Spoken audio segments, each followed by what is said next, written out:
I am a necropsy technician and embalmer graduated from the university, and I also do funeral services.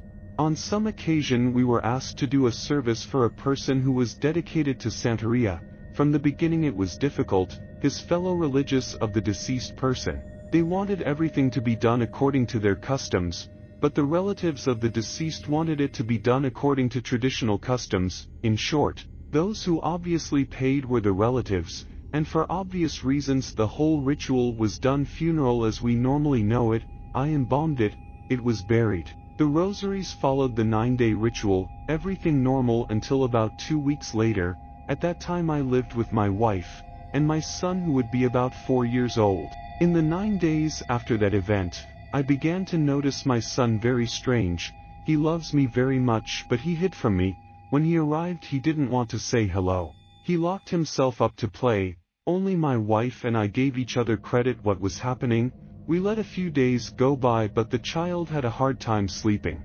His isolation became more acute, and that was when we decided to investigate what was happening. I sat my son down and asked him, "What's wrong with you? Why do you have this attitude?" Those kinds of questions, and he only limited himself to telling me, "Dad, the Lord says you're bad, to stay away from you. He plays with me but scolds me a lot." When I heard that, I was stunned. I didn't know what can I say. I just asked him what that man is like, and my son described to me exactly how the man who days before had been well embalmed. I felt that I was paralyzed, but I had to react quickly, and I told him not to pay attention, that I am his father and no one was ever going to love him like I did. The days went by and my son continued to do the same. However, one afternoon at one point he began to yell, as if arguing with someone about me, and I realized that the situation was already extremely bad. I want to clarify that, if I did not do something before, it is because my profession does not allow me to believe in ghosts and the supernatural. After my wife and I talked about what was happening with my son, we decided to leave my parents' house, and go rent a separate house so that we could be calm. And especially for my son, since we lived in the new place. About 3 days passed without the child saying anything. Everything seemed to be well again, but then, days later everything became darker, worse than how things had ended in my parents' house.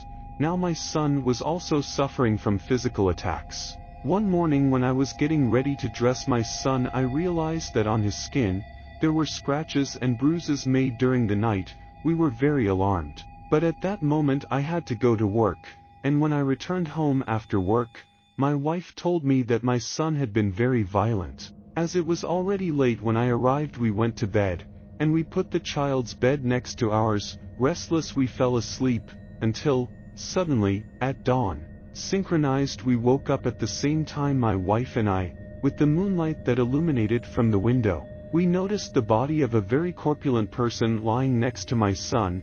Instinctively I got up and began to yell profanity and attack this thing.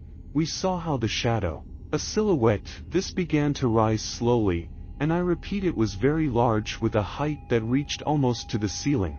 I turned on the light and at that moment that thing disappeared completely. Without further ado, I talked with a friend of mine who said he knew a lot about these things, and told us that this person's soul was attached to my son to cause harm. My wife and I agreed to come with people who, according to them, specialized in these paranormal topics recommended by the friend I mentioned before. We came to a very strange place. For me, mysticism concert, a lady attended to my son.